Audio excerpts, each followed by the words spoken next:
Muy bien, aleluya. Y dice la palabra que no hay mayor gozo que el oír que tus hijos andan en la verdad. ¿Qué es la verdad? La verdad es Cristo Jesús. La verdad es su palabra. Yo el mes pasado hablé del arrepentimiento. Expliqué que el arrepentimiento y la fe son primos hermanos, son las dos caras de la misma moneda. Expliqué que la primera enseñanza en el ministerio de Juan Bautista fue el arrepentimiento y fue la primera enseñanza en el ministerio de Cristo Jesús en Capernaum. Y fue la primera enseñanza y el primer mensaje de Cristo Jesús cuando resucitó y se le apareció a los 12 discípulos, a los 11 discípulos en ese momento en Jerusalén. Y fue el primer mensaje del Espíritu Santo el día de Pentecostés a través del apóstol Pedro, el día en que comienza nuestra iglesia cristiana. Fue el mensaje de arrepentimiento. Lo primero va primero. ¿Cuántos de ustedes estuvieron aquí el mes pasado y oyeron ese mensaje? Si no estuviste aquí, te sugiero que vayas a YouTube o a Facebook y que lo escuches. Porque expliqué que el arrepentimiento es no solo el remordimiento y la tristeza que tú sientes cuando has hecho algo o has pensado algo o dijiste algo que tú sabes que no estaba correcto. No es la penitencia que pensaba yo de muchacho cuando en Cuba yo iba y me confesaba y el cura me decía, mira, tienes que rezar un Padre Nuestro y 3 Ave María. Y no es incentivado o motivado por las consecuencias del pecado. El arrepentimiento, ¿verdad?, es motivado por el amor de Dios.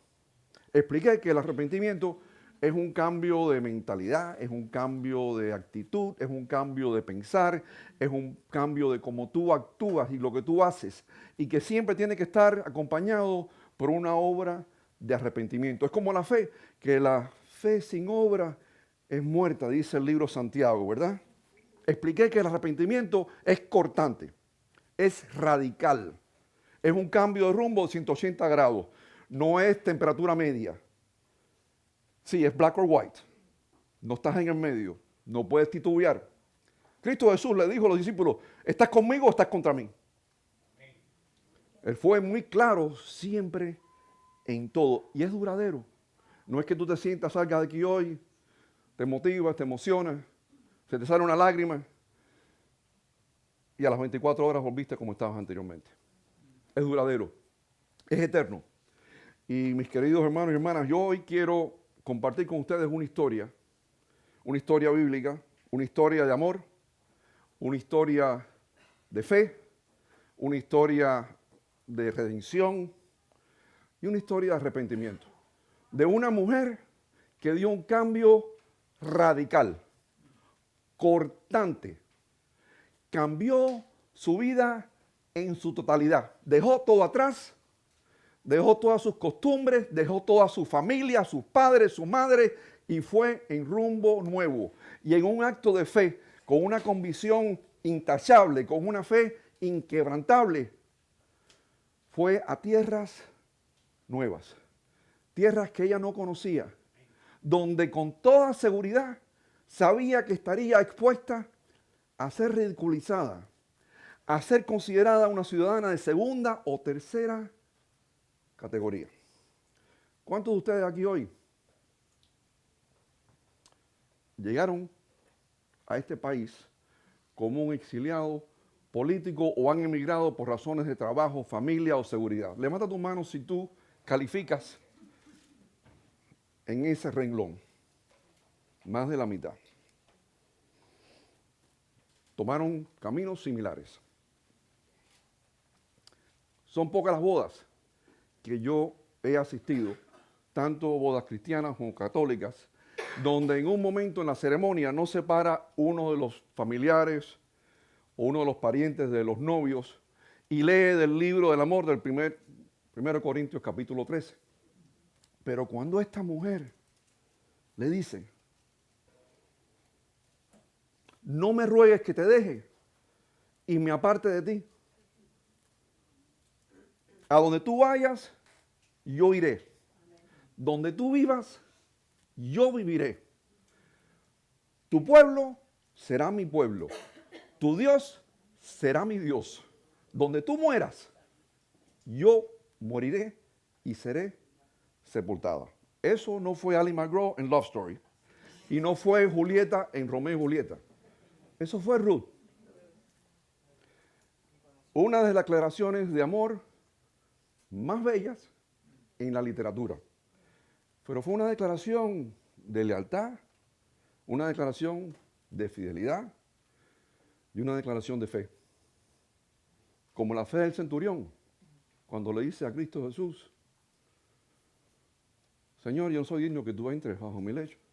Solamente di la palabra y mi siervo será curado. Es una declaración que le hace Ruth a su amiga, a su mentora, a su maestra, a su suegra, Noemí. Mira, en los tiempos antiguos no existía el Me Too Movement.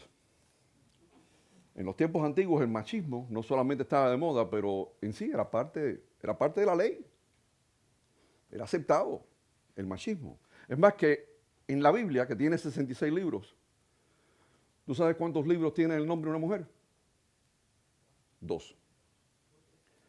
Esther, del cual hablaré en otro día, no hoy, y Ruth. Pero solamente hay uno que tiene el nombre de una mujer que no es hebrea, que no es israelita, y que da la casualidad que esta es una mujer pagana, una mujer secular, una mujer moabita. Así que algo muy especial tenía que haber en esta mujer. Aparte de esa declaración de amor tan linda que le hizo a su suegra, que ya simplemente era digna de recordar en la historia, pero tenía que haber algo tan especial que esta historia estuviera entrelazada en el Viejo Testamento entre tantas historias de conquistas, de peleas de batalla, del mal contra el bien, y que esta historia de esta mujer estuviera ahí. Y la historia de ella está intrínsecamente conectada con la vida de su suegra y con la vida de su segundo esposo. La historia esta comienza en el pueblo de Belén, hace unos 3.000 años. Belén, ¿se recuerdan que para nosotros es una ciudad, un pueblo importante? Porque ¿quién nació en Belén? Y Belén en hebreo quiere decir casa de pan. Y eran los tiempos de los jueces, que es el libro que viene antes que este. Los jueces fue un periodo de unos 300 años que hubo un desorden completo, un poco como lo que estamos viendo hoy políticamente en este país en ciertas tendencias. Todo el mundo hacía lo que le daba la mismísima gana. La juventud, un desorden completo, idolatría, todo el mundo estaba por la libreta. El libro de Ruth, cuando empieza, usa la palabra aconteció. Mira, cuando tú ves la palabra aconteció, estás leyendo la Biblia, subráyala. Porque quiere decir que lo que viene detrás es algo de importancia, que tiene cierto motivo y causas trascendentales. Algo grande está ocurriendo. Es como cuando tú ves en el Nuevo Testamento y tú ves que Cristo Jesús dice, de cierto os digo, que por cierto ocurre 71 veces en el Nuevo Testamento. Tú sabes que lo que está diciendo Cristo Jesús en ese momento, subráyalo porque es de mayor importancia. Y cuando tú ves la palabra que dice aconteció, es que había un motivo, una causa trascendental siempre relacionada a bien a la obediencia o desobediencia. Y dice la palabra en Ruth primer capítulo número 1, dice, aconteció en los días que gobernaban los jueces. Mira, decir que gobernaban los jueces es como decir que gobernaba Nicolás Maduro. Es como un... es imposible, ¿no? Y dice la palabra que hubo hambre en la tierra, hubo escasez, hubo famina, lo que estamos viendo en Venezuela, por la desobediencia. El desorden y la desobediencia al Señor trae caos. Y vivía en ese momento en Belén una señora llamada Noemí con su esposo, Elimelech, 2 hijos, Malón y Kelión. En vista a lo que los rodeaba, Elimelech empieza a desarrollar su plan en vez de ir primero a Dios. La Biblia dice en Mateo 6:33, busca primeramente el reino de Dios y todas las cosas serán concedidas a ti. Todas, no las pequeñitas, no las factibles, no las que tú crees que encajan en lo que te dijo tu contador o lo que el banquero te dijo que podías o no podías hacer. Dice todas las cosas. Pero Elimelec no va primero a él. ¿Qué hace Elimelec? Elimelec empieza a desarrollar su propio plan. Y esto me trae algo que es importante, especialmente para nosotros los hombres. El jefe, la cabeza de la familia, tus decisiones, tus acciones, tienen consecuencias a toda tu familia. La levantas, la elevas o la hundes. Y no solamente a la familia de hoy, a tu descendencia. Eso no lo dicen las palabras en el libro de Ruth, pero esa es la revelación que me da a mí el Espíritu Santo. Y él desarrolla su plan, él no cuenta, y esta es la segunda parte, él no cuenta tampoco con Noemí. Claro, porque en esos tiempos las mujeres no eran un cero a la izquierda, sí, no contaban. Pero eso es otro punto.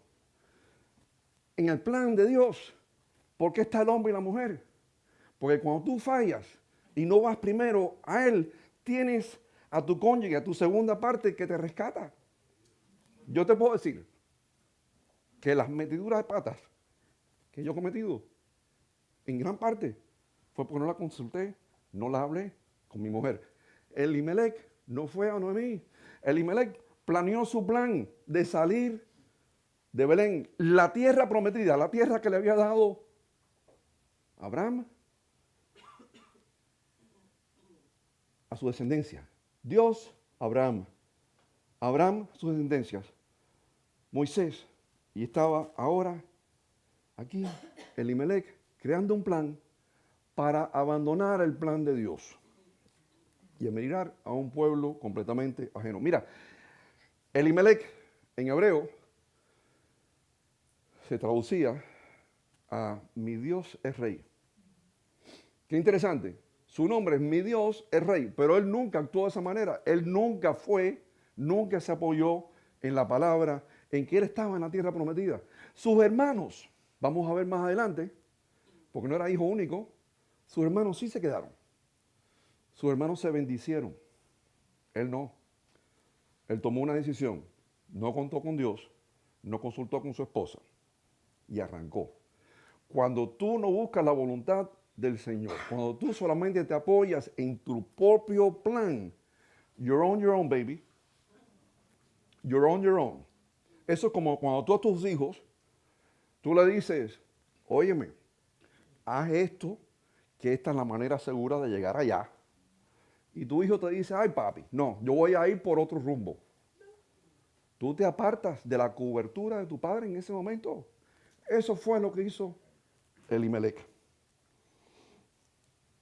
Y en esos tiempos, Noemí, ella, vaya, no tenía punto ni nada. Ella no podía decir nada en ese caso y no dijo nada, ella no la consultó. Cogen sus matules y salen de Belén. Mira, si yo por la mañana me levanto un día, le digo a Daisy, oye, nos vamos para San Francisco, me manda a freír papas. Pero esos eran tiempos diferentes. Noemí era fiel a su marido, obediente, sumisa, y acompañó a Elimelec a una nación, a un pueblo ajeno. Fueron a Moab. Moab era un pueblo que estaba en una meseta al este del Mar Muerto, al sur de Belén. Esta es una zona de gente pagana, de gente secular, de gente que eran idólatras. Y yo no sé qué se le metió a Elimelec en la cabeza. Vaya, patinó grandemente. ¿Cómo tú sales de Belén, de la casa de pan, y te vas a este lugar que estaba perfectamente escrito en el Pentateuco, que tú no te podías emparentar con esta gente? Te lo decía claramente. Te hablaba del peligro de los moabitas y de los amoronitas, estaba escrito, él lo sabía. Los moabitas y los amoronitas, que eran los habitantes de esa zona, eran descendientes de Lot. ¿Se recuerdan la historia de Lot?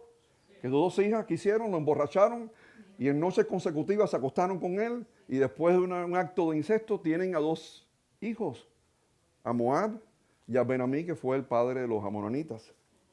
Esta era gente que idolatraban a diferentes dioses, a Quemos. Aparte, el incesto era una práctica permitida. Sacrificaban a niños. Esta era gente salvaje. ¿Tú te imaginas que tú mudas a tu familia a un lugar donde tú sabes que la gente son media salvajes? En el libro de Génesis, Abraham le pide a su criado que se asesore que Isaac nunca tome una mujer descendiente de los cananeos. Que se asegure que Isaac, cuando se case, cuando mire una mujer, cuando se case con una mujer que sea parte de su parentela. Elimelech sabía esta historia porque a los muchachos de joven se las leían sus padres. Él sabía la historia. Él sabía que se estaba yendo de la cobertura de su padre. Hay consecuencias a tus acciones. No muy después de emigrar a Moab, se muere Elimelech. Se queda viuda Noemí, ahora en un lugar nuevo. Llegó a este lugar nuevo, se le muere el esposo. Y para ponerle la tapa al pomo, los 2 hijos se casan con 2 moabitas, Ruth y Orfa. Antes de seguir, déjame un poquito darle el contexto, porque yo digo eso, se casó con 2 moabitas, y ahí tú piensas, no, se casó con, no sé, con una mujer de California. No es tan simple, porque aparte del libro de Génesis, donde claramente Abraham expresa la importancia de casarse y de mantener el linaje dentro de la parentela y que no se casen con otras naciones, en el Viejo Testamento, en Levítico, Deuteronomio, especifica muy claramente con nombre y apellido, no te puedes entrelazar con moabitas y amononitas. Te lo dice claramente. La ley mosaica prohibía al hebreo casarse con alguien afuera de la parentela. Hasta hoy en día, ustedes saben que si en una familia hebrea se casa el hijo o la hija con alguien que no lo es, lo más seguro es que para mantenerlo se tiene que convertir el hijo o la hija de la otra familia. Y particularmente si es el hijo que está saliendo, porque saben que la mujer es la que mantiene. En otras palabras, si tu hijo se casa con una que no es, para ellos era peor que si es tu hija que se casa con uno que no es. Y dice la palabra en Deuteronomio 3:4, y no emparentarás con ellas, hablando de otras naciones, no darás tu hija a su hijo, ni tomarás a su hija para tu hijo, porque desviará a tu hijo en pos de mí y servirán a dioses ajenos y el furor de Jehová se encenderá sobre vosotros y destruirá pronto. En otras palabras, Noemí sabía esto de punta a cabo. Ella sabía las consecuencias de lo que estaba ocurriendo y lo que iba a ocurrir por motivo del casamiento de sus 2 hijos con estas 2 moabitas. Y más adelante en Deuteronomio 23:3 dice, no entrará amonanita y moabita en la congregación. En otras palabras, ya va más allá del casamiento y del matrimonio, sino que no las queremos en nuestra congregación, no las queremos en nuestro pueblo. Ella sabía que sus hijos se habían casado con 2 mujeres que nunca serían aceptadas. Se le ha muerto su marido, la sacó de Belén, la metió en un lugar que ella no quería estar, donde ella sabía intrínsecamente que estaba en contra de la ley de Jehová, y ahora sus 2 hijos se casan con estas 2 muchachas. Ella no solamente se veía desolada, se veía desamparada, se veía, y ya no podía echarle la culpa al muerto. Elimelech estaba muerto, ¿no? Así que ni ahí podía ir. Tenía ahora que tragársela solita ella, totalmente sabiendo que había ofendido a Jehová en 2 casos, saliendo y ahora con el casamiento de sus 2 hijos. Peor aún para ella. ¿Ustedes saben qué es lo que hereda una mujer en esos tiempos cuando se muere el marido? ¿Alguno de ustedes sabe?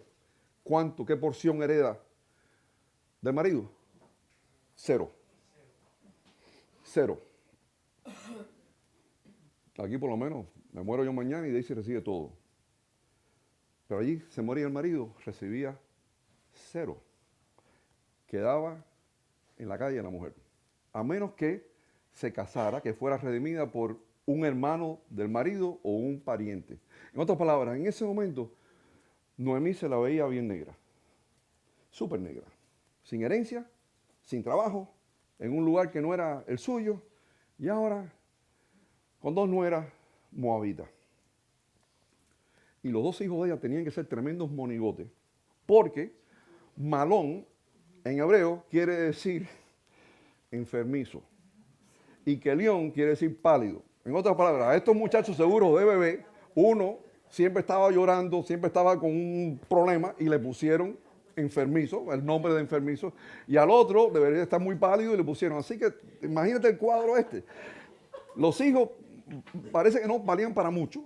Se casan con 2 moabitas, está en un lugar fuera, no tiene dinero, ha dejado todo. Recuerda que cuando ella sale de Belén, en esos tiempos no tenías una cuenta de banco, tú no podías hacer una transferencia bancaria de Belén a Moab. No, cuando ella sale de allí, lo que sale es con las vacas, las gallinas, cuántos corderos tiene, con las cosas materiales. Cuando dice que ella sale con las manos llenas, ella sale con las cosas materiales, porque allí no había moneda en ese tiempo. Tú sales con todas las cosas que tú tienes. Y ahora ella se encuentra, que ahora no tiene nada. Ha perdido el marido y está con estas 2 muchachas que se han casado con sus hijos. Y imagínate, que por cierto, hablando del nombre de los muchachos y los nombres y eso, nunca llames a ninguno de tus hijos por un nombre despectivo. Nunca los abochornes. Nunca le digas a dónde no pueden llegar. Nunca los limites con tus palabras, porque esas palabras, los nombres que le pusieron a estos muchachos, son nombres que los marcaron para toda su vida. Vivieron por 10 años ahí en Moab, tranquilamente los 5, y de pronto se mueren los 2 muchachos. Y ahora quedan viudas las tres mujeres, en la calle y sin llavín. Las 2 moabitas y Noemí. La única diferencia es que tanto Ruth como Orfa tenían sus padres, tenían sus madres, tenían las casas de sus padres allí, tenían las amistades de su niñez, a las cuales se podían amparar, se podían apoyar. El recurso que uno tiene siempre, el network, que te ayuda en un momento que estás desolado, has perdido a alguien cerca de ti, y entonces tienes ese apoyo. Pero Noemí no tenía a nadie. Noemí no tenía a nadie en esa área, solamente tenía a sus dos nueras. Y un día Noemí está en el mercado, se entera que las cosas en Belén han mejorado, que hay pan, hay abundancia, y decide regresar a su pueblo y llevarse a sus 2 nueras. Y en el camino hacia Belén, ella decide, déjame asesorarme, que estas 2 muchachas me están siguiendo por convicción. No están conmigo porque les da pena, por un compromiso, o porque no tenían otra mejor opción que seguirme a mí. Se les vira a ellas y le dicen, devuélvanse. Les da un abrazo muy tierno, las besa y las bendice. Las 2 muchachas se viran a Noemí llorando, le dicen que no, que se quieren ir con ella. Algo que obviamente me doy cuenta que Noemí era más que una suegra para estas muchachas. Noemí se había convertido en una madre para ellas. Y la querían como una madre.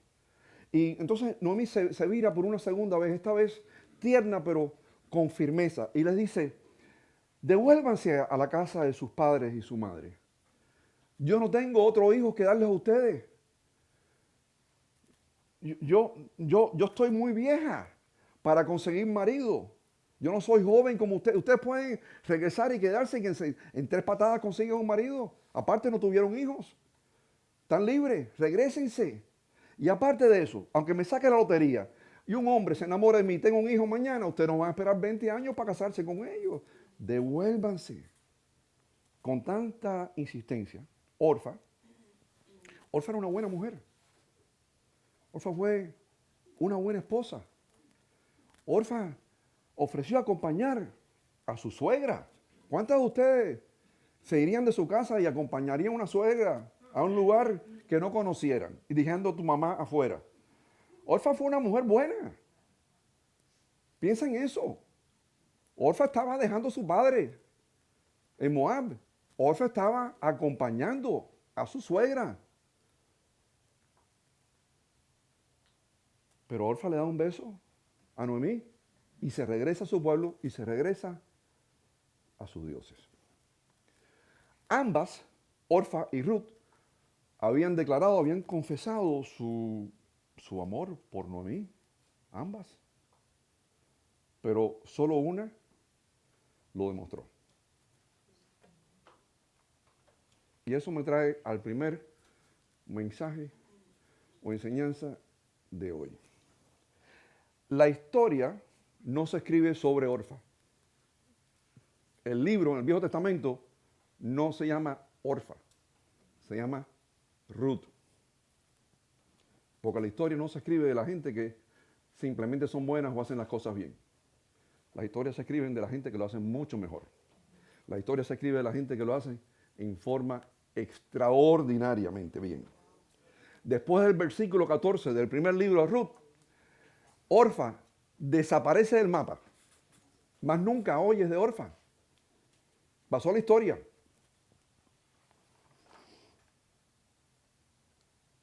Y Orfa era una buena mujer. Había ofrecido acompañarla a un pueblo que no era el de ella. Pero Orfa simplemente ofreció acompañarla. Ruth dijo, tu pueblo será mi pueblo. Tu legado no es fruto de tus obras buenas. Tu legado a tus hijos y a tu descendencia va a ser fruto de tus obras de fe y de tus obras extraordinarias. Esas son las cosas que cada uno de ustedes les dejará a sus hijos y a su descendencia. Noemí se vira a Ruth y le dice, mira, tu cuñada se ha regresado. Vete con ella. Se ha regresado a su pueblo y como para así darle un poquito, le dijo, y a su Dios. En otras palabras, después de estar 10 años escuchando a Noemí las historias de Abraham, de Isaac, de Jacob, después de 10 años estando con ella, on the turn of a dime, Orfa regresa a sus dioses. Y es aquí que esa bella declaración de amor, de fidelidad y de fe oímos de Ruth. Porque es obvio que en esos 10 años de escuchar todas esas historias, de haber aprendido de su suegra, de su nueva mamá, Noemí no solamente le había abierto el corazón a Ruth, le había abierto los ojos espirituales a Ruth. Y aunque su cuñada se había regresado a su pueblo y a sus dioses, Ruth le dice, yo te seguiré a donde tú vayas. Tu pueblo será mi pueblo. Y tu Dios, Jehová, de los ejércitos de Israel, será mi Dios. Y este mensaje no es aplicable solamente algunas veces. No es en algunas circunstancias. Este es un mensaje que es aplicable a todos nosotros y en todas nuestras circunstancias. Porque tú puedes ser un buen marido, o tú puedes ser un mejor marido. Tú puedes ser un buen hijo, pero te puedo garantizar que puedes ser un mejor hijo. Tú puedes ser un buen empleado en tu compañía, pero tú puedes ser un mejor empleado. Tú puedes ser un buen dueño, pero puedes ser un mucho mejor dueño. Todos podemos llevarlo al nivel que lo llevó Ruth en su vida. Cuando Ruth trabajó en los campos de trigo, lo que le llamó la atención al capataz que se dio cuenta de ella no fue solamente su humildad y su mansedumbre, que fueron dignas de ver, pero fue que la diligencia de Ruth ponía el lomo al campo, de sol a sol trabajaba como una leona.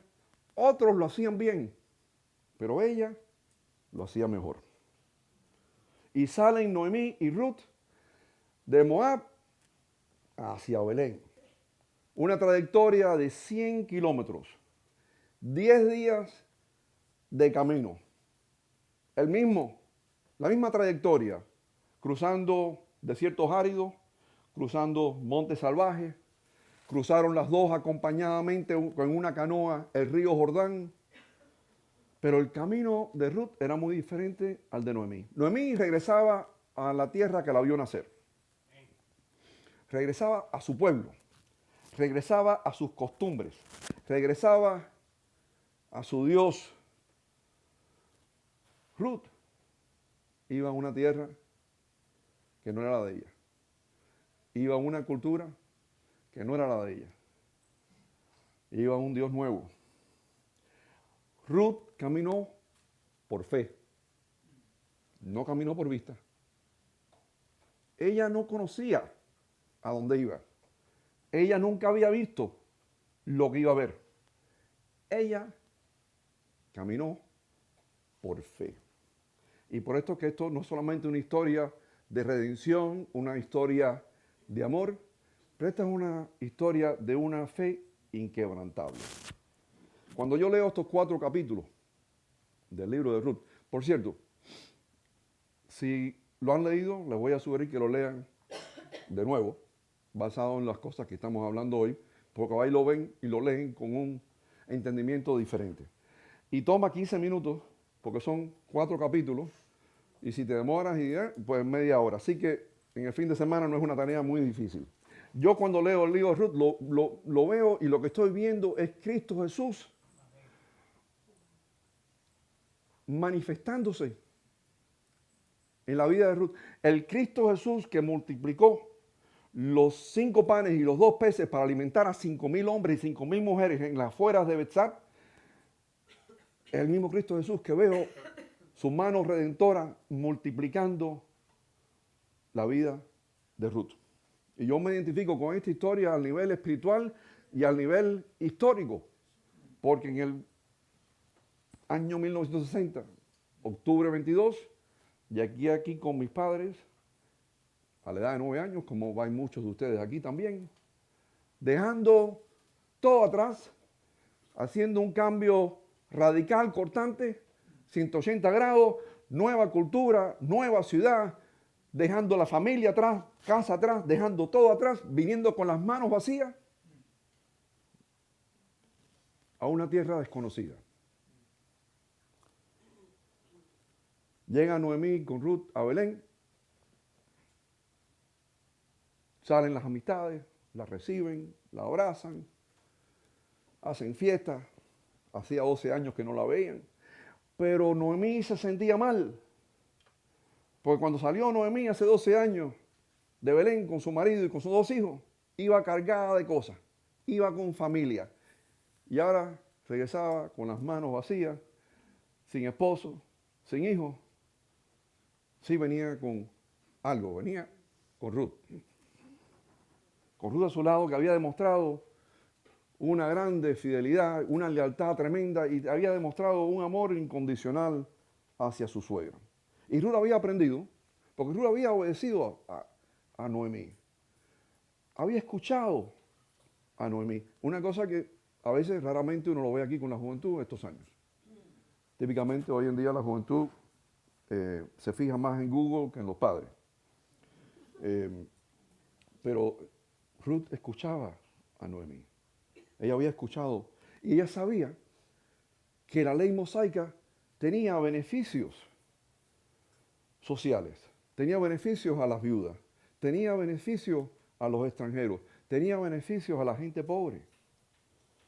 Y Ruth calificaba en los 3 renglones: pobre, extranjera y viuda. Y dice la ley en Deuteronomio 24:19: cuando ciegues tu mies en tu campo y olvides alguna gavilla en el campo, no volverás para recogerla.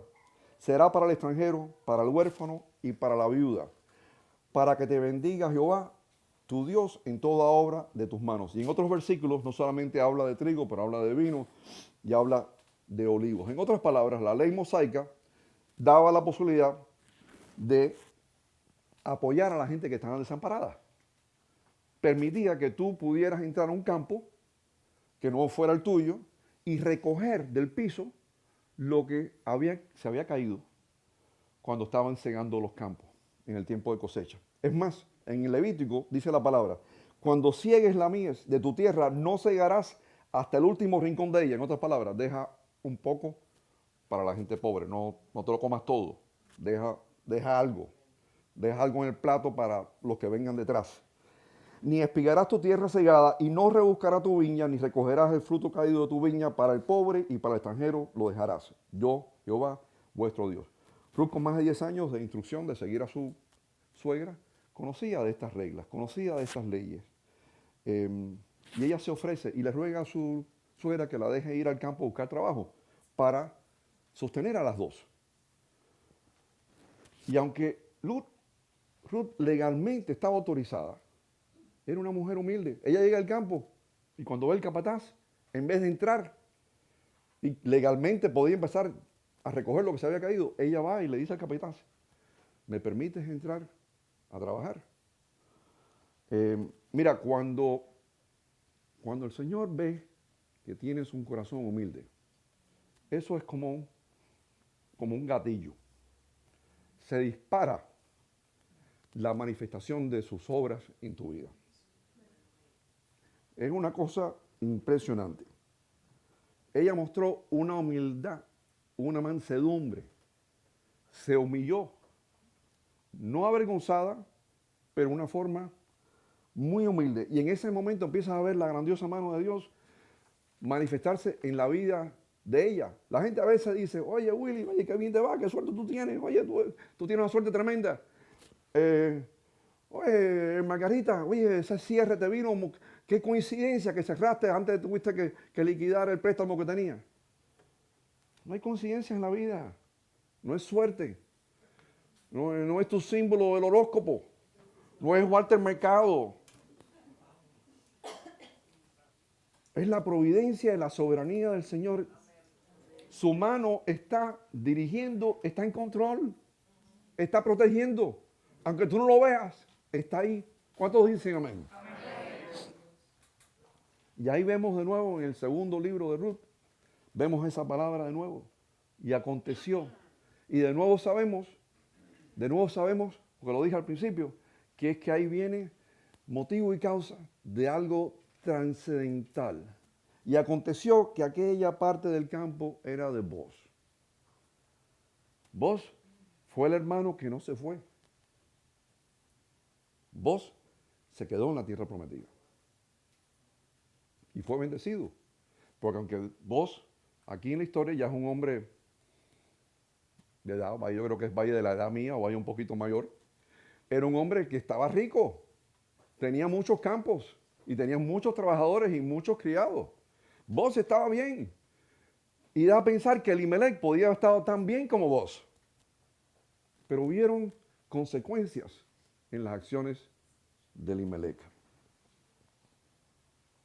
Y mientras que los segadores y los cosechadores y los sirvientes iban cosechando, Ruth iba atrás recogiendo las espigas que caían así en las gavillas y después iba al granero a separar el grano y con eso comía.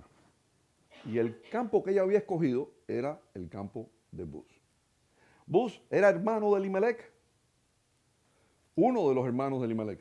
En estos tiempos las familias eran grandes, no eran de 2 o 3, habían a veces 10 hermanos. Y él tomó afecto con Ruth, la vio que era muchacha trabajando, era muchacha humilde, y aparte, Noemí, que era muy inteligente, y sabía que una de las personas que podía redimirla a ella y a Ruth era Boaz, fue a Boaz separadamente y le habló de su nuera. Le dijo lo bueno que ella era, que había dejado la idolatría, que había dejado los dioses atrás, que había dejado a sus padres, a su madre, a su casa, y la había acompañado a ella. Eso obviamente le tocó el corazón. A Boaz sabía que esta era una mujer virtuosa, una mujer buena. Y Boaz le da instrucciones a sus empleados para bendecir a Ruth. Le dice a los empleados que dejen caer más espigas al piso. Déjenla caer para que ella la pueda recoger. Y ahí empiezas a ver la mano redentora de Cristo Jesús manifestándose para multiplicar y para bendecir a Ruth. Bus se convierte en una forma de Cristo. Él es el intercesor. Y en muchas partes en la Biblia vemos hombres como Bus, que son intercesores, no al nivel obviamente de Cristo Jesús, pero intercesores nevertheless, llevando la poderosa obra del Señor a la realidad aquí en la tierra. Y Bus se dirigía a Ruth como hija mía. Él la veía como una hija, con el cariño de un padre.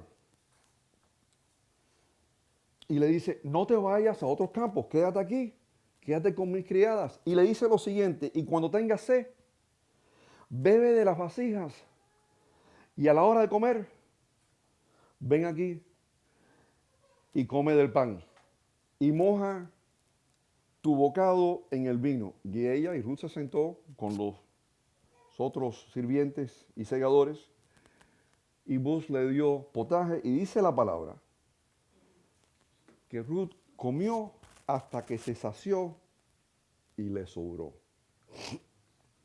Bus fue ese instrumento intercesor en la vida de ella. Y en la ley levítica, solamente un pariente del difunto podía redimir de esclavitud o redimir el nombre de la persona que había muerto a través de un matrimonio. El nombre de Bus en hebreo, muy diferente a los nombres que tenían el esposo de Ruth. ¿Te recuerdas, Malón? Lo que quería decir, enfermizo. En hebreo, el nombre de Bus quiere decir, en él hay fuerza. Mira la diferencia. Mira el cambio. Y cuando le dice a Ruth, cuando tengas sed, ve a la vasija y bebe. ¿A qué te recuerda eso en el Nuevo Testamento? Cuando Cristo Jesús se encuentra con la mujer samaritana y le dice, el que bebiere del agua que yo le daré, no tendrá sed jamás. ¿Verdad? Y después de darle agua de beber y después de darle pan, Ruth comió hasta que se sació y dice la palabra, hasta que le sobró.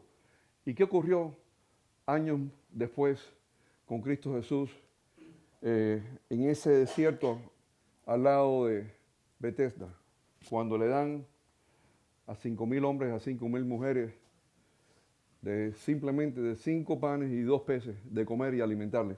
¿Qué es lo que dice la palabra en Mateo? Dice, y comieron todos, y se saciaron, y recogieron lo que les sobró.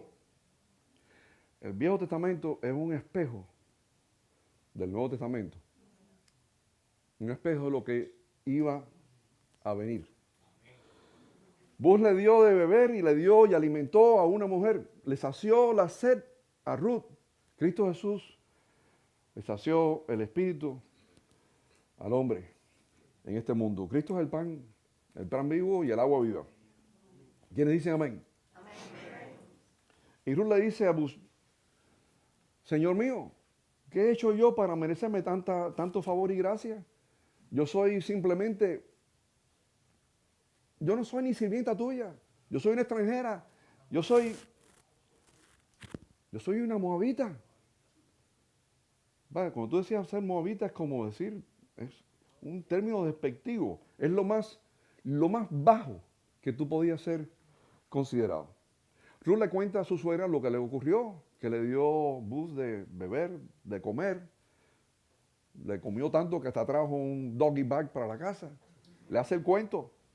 Y Noemí, que ya se da cuenta que aquí hay una oportunidad para ser redimidos todos, de nuevo le da instrucciones a su nuera. Y Ruth hace todo lo que su suegra le dice.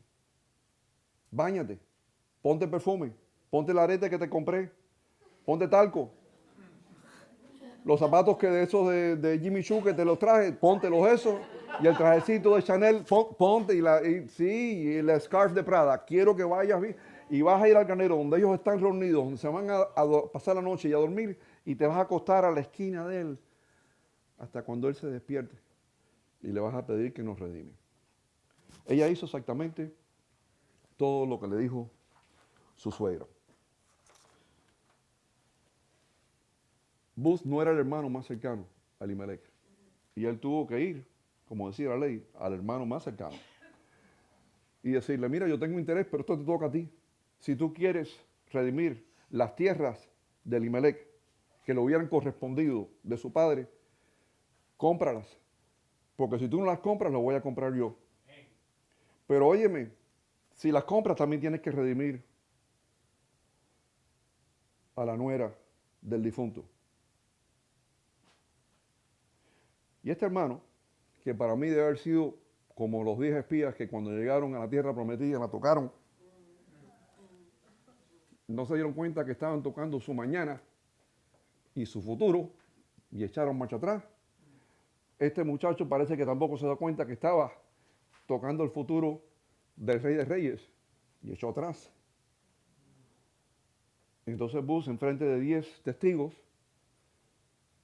hace la oferta, es aceptada y él redime las tierras que le correspondían a Elimelech y redime a Noemí y redime a Ruth, toma a Ruth como su mujer y tiene un hijo con Ruth. El Señor le concede un niño, se llama Obed. Las ancianas del pueblo le dicen a Noemí, oye, alaba al Señor porque te han dado un pariente que su nombre será celebrado por toda Israel y tienes una nuera que vale por 7 hijos. Mira, Dios siempre recompensa a los que le siguen. Siempre. Siempre. Y es más que fue profetizado por Buz cuando un día en el campo le dice, Jehová recompensa tu obra, dirigiéndose a Ruth, y tu remuneración será cumplida de parte de Jehová de Israel, bajo cuyas alas has venido a refugiarte. Que dice el Salmo 91:4, y debajo de sus alas estarás seguro. Y la mayor recompensa de Ruth no fue que ahora tenía de comer, donde anteriormente no tenía, no que ahora tenía de beber, y anteriormente no tenía, no que ahora tenía casa y marido, un marido rico, un marido bueno, un marido de Dios, pero que ahora tenía un hijo. La mayor recompensa de ella es que Jehová le había dado a concebir un hijo llamado Obed, cuyo nombre sería celebrado por toda Israel, porque esta mujer ahora no solamente era una moabita, esta mujer ahora se había convertido en madre de reyes. No solo fue el rey de Israel David, bisnieto de Ruth, pero el rey de reyes. Porque el libro de Ruth, y aquí está la importancia, cuando yo dije, ¿qué será tan importante de este libro? El libro de Ruth es un libro puente. El libro de Ruth es un libro puente entre el Viejo y el Nuevo Testamento. Aquí está la importancia de este libro. El libro de Ruth termina con el linaje del rey David. Y Mateos, el primer libro del Nuevo Testamento, empieza, y yo a veces cuando leía Mateo, yo decía, ¿por qué me tengo que leer 18 versículos de nombres que yo ni conozco, extraños, y yo me confundo? Y a veces I would skip over them. Yo brincaba. No brinques, no brinques. Mateo, primer capítulo, del 1 al 18, es el linaje de Cristo Jesús. Y este es el libro puente entre uno y el otro. Linaje de Cristo Jesús, hijo de David, hijo de Abraham. Y esto me trae al último mensaje de esta historia, porque es una historia tan linda la historia de Ruth. Y es que Cristo, el Hijo del Hombre, vino aquí no por los israelitas. No vino aquí por los justos. No vino aquí por los perfectos. No vino aquí por la gente buena. Vino aquí por los que estaban perdidos. Vino aquí por los paganos. Vino aquí por los seculares. Vino aquí por los que estaban manchados. Vino aquí por los que estaban extraviados. Vino aquí por ti y por mí. Y como la oveja perdida y como el hijo pródigo, vino por la monanita y vino por la moabita Ruth. Yo dije anteriormente que en el Viejo Testamento solamente hay 2 libros titulados con el nombre de una mujer, hablando sobre el tema de que en esos tiempos, obviamente, el machismo, etcétera. Y esto fue una cosa espectacular, la vida de Ruth, y que es el enlace entre el Viejo y el Nuevo Testamento. Pero en el libro de Mateo, cuando tú lees del primer a los 18 versículos de ese primer capítulo, donde ves la genealogía de Cristo Jesús, solamente hay 4 mujeres que son mencionadas. Solamente hay 4. Después estúdialo. Solamente se mencionan 4 mujeres de haber engendrado un varón a la siguiente generación. No quiere decir que no hubieron mujeres envueltas en los otros hombres que fueron engendrados. Obviamente, tuvieron un rol de engendrar un varón, pero no fueron mencionados. ¿Por qué son mencionados estas 4? Ninguna de ellas era mujer digna, excepto una. Ninguna de ellas era digna de reverencia o de elogio. Porque es que Él vino, de nuevo, no vino por lo perfecto. Él no vino solamente por aquel que se veía bien. Él venía por los que se habían extraviado del rebaño de Moisés. Vino por los imperfectos. Vino por los que no se lo merecían. Tamar, de quien Judas engendró a Fares y a Zara. Tamar había fingido ser una prostituta en el proceso de enganchar a Judas. La mamá de Bus, de la que acabo de hablar, la mamá de Bus es Rahab. Salmón engendró a Bus de Rahab. Rahab, ¿ustedes saben lo que era? Una prostituta. El rey David engendró al rey Salomón. Engendró al rey Salomón, ¿de quién? De Betsabé. Betsabé era la esposa de Urías. Betsabé no fingió ser prostituta. Betsabé no era prostituta. Betsabé actuó como una prostituta. Y finalmente llegamos a Ruth, moabita, explícitamente prohibida de parentela en la ley mosaica. Ruth era una mujer virtuosa, humilde, una mujer de fe, una mujer que fue un ejemplo de la mano soberana de Dios sobre uno. Y que el plan redentor se extendía mucho más allá que el pueblo de Israel. Esa es la buena noticia del libro de Ruth en nuestras vidas. Ruth, mujer humilde, mansedumbre, con una fe que no tenía límites. Tú puedes amar a Dios, tú puedes decir que tú crees en Él, tú puedes decir que tú eres seguidor, pero si no hay hechos, si tú no demuestras, si no hay acción después de lo que tú confesas o que dices, es como Orfa.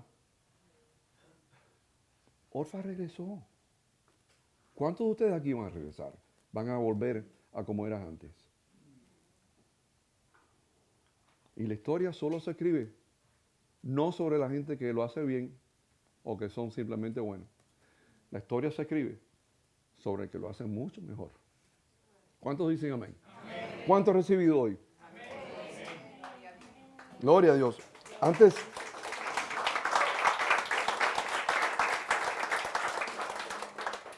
Antes de despedirme, yo quiero estar seguro que, porque yo sé que todo el mundo que ha entrado por esas puertas cree en Cristo Jesús, igual que creía yo. Yo quiero estar seguro que todo el mundo aquí que está aquí ha recibido al Señor y que Cristo vive en ti. Porque dice la palabra que si tú no lo has recibido, solamente crees, no tienes la potestad de llamarte hijo de Dios. Y es importante abrirle las puertas al Señor. No solamente decir, no, yo creo, yo lo sigo. No, no. Tiene que vivir en ti. Y tienes que haberlo confesado. Confesado como confesó Ruth su amor a su suegra. Suegra que fue más que una suegra, era la madre de Ruth.